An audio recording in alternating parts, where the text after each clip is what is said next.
This is Scott the Fix-It Guy. Our goal with our videos is to empower you to be able to do the repairs on your own and save a whole lot of money and also get that great feeling of having fixed it by yourself. Today we have a Whirlpool Duet gas dryer that isn't heating very well. It does heat up, it does dry the clothes a little bit, but not well enough. So my suspicion is it may need the primary and secondary gas coils replaced, which is really easy. We're going to use this 1/4 inch driver to take out these two 1/4 inch screws at the bottom panel. Then we'll pull the bottom panel toward us. Just pulling it out.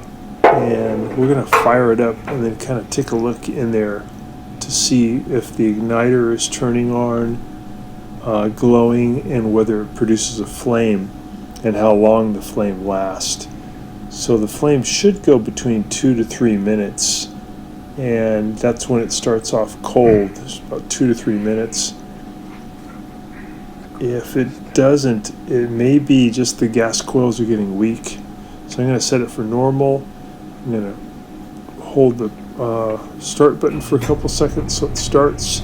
We're going to come down here and take a look, turn off my light, and we're going to see that the igniter will start to glow. If it does glow, that's good. That means that the thermal fuse did not blow, or everything's working, and the igniter works fine. But the flame starts, but just doesn't last. These are the primary and secondary coils. This is Whirlpool part 279834. So we're going to be replacing these two because the does light the gas but doesn't stay on long enough. So these guys are just getting kind of worn out. So we take off these modular connectors. I'm going to remove two Phillips head screws, one there and one there. You're going to use kind of a funny looking tool to get in there that, so when this spins, does a right angle, helps you get into those tight spaces. I'm going to take out this first screw. There we go. Got to get the angle right.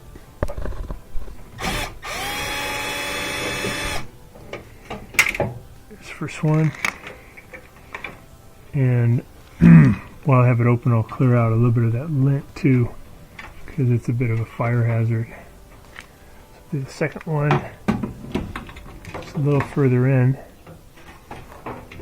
You guys can see this. I'm going to put pressure in from the top. There's that one.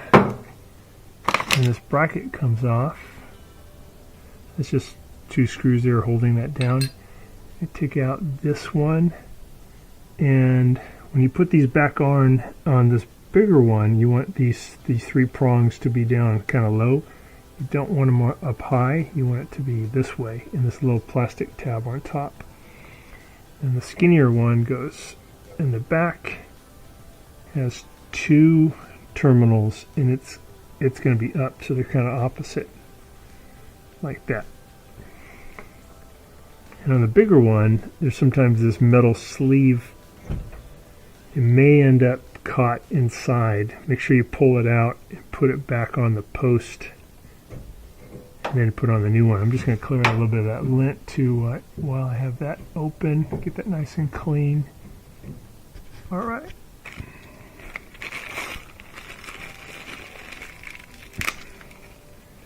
Here's our new ones. You can get these on Amazon. Sometimes these get bent. You want to make sure they're pretty straight. Put that one on. The skinnier one, taller one goes in the back. Two terminals on top.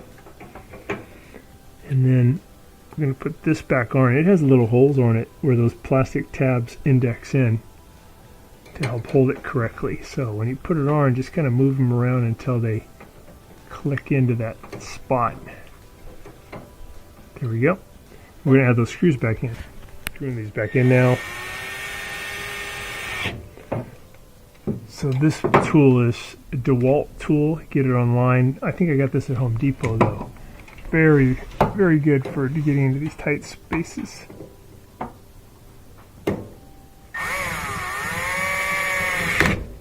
Got it. All Alright, and then we just got to put the electrical connectors back on. So the other thing that can cause a shorter cycle where it doesn't heat long enough, or it wouldn't dry the clothes very well, would be an obstructed vent tube. And that would just make the heat up too much, and when it heats up too much, it'll trip a high limit and it'll cut power. So something we can check too. But I'm going to run it. If it's cold, if it hasn't been heated up and you run it, you should see a flame for 2 to 3 minutes. And that means that it's running good. Less than that, it wouldn't dry very well.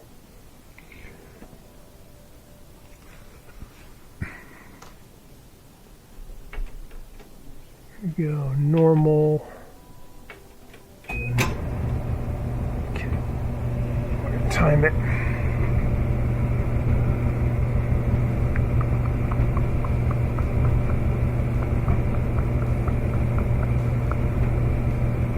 I'm looking for the flame. See the glow. There's the flame.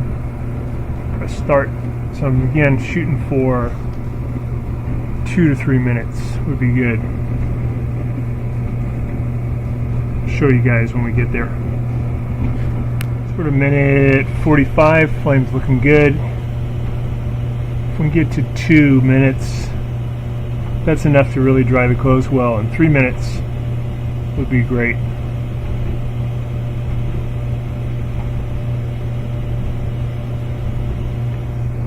Alright, there's the 2 minute mark. We're good.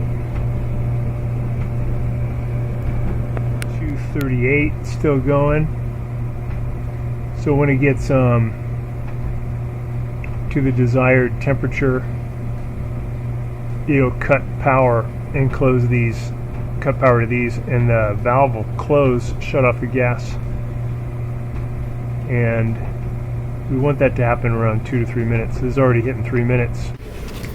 The exhaust coming out of the vent tube leaving your house should feel like a hair dryer, lots of strong air volume, and if not, it may be an obstructed vent tube. This one feels good. Quarter-inch. Just going to put the lower panel back on. I'm going to lift it up a little bit and then put in the 2 quarter-inch screws. And that did the trick. Now it's drying really good, and it just needed those new gas coils, the primary and secondary gas coils. So thanks so much for watching, and please subscribe to our channel when you get a chance.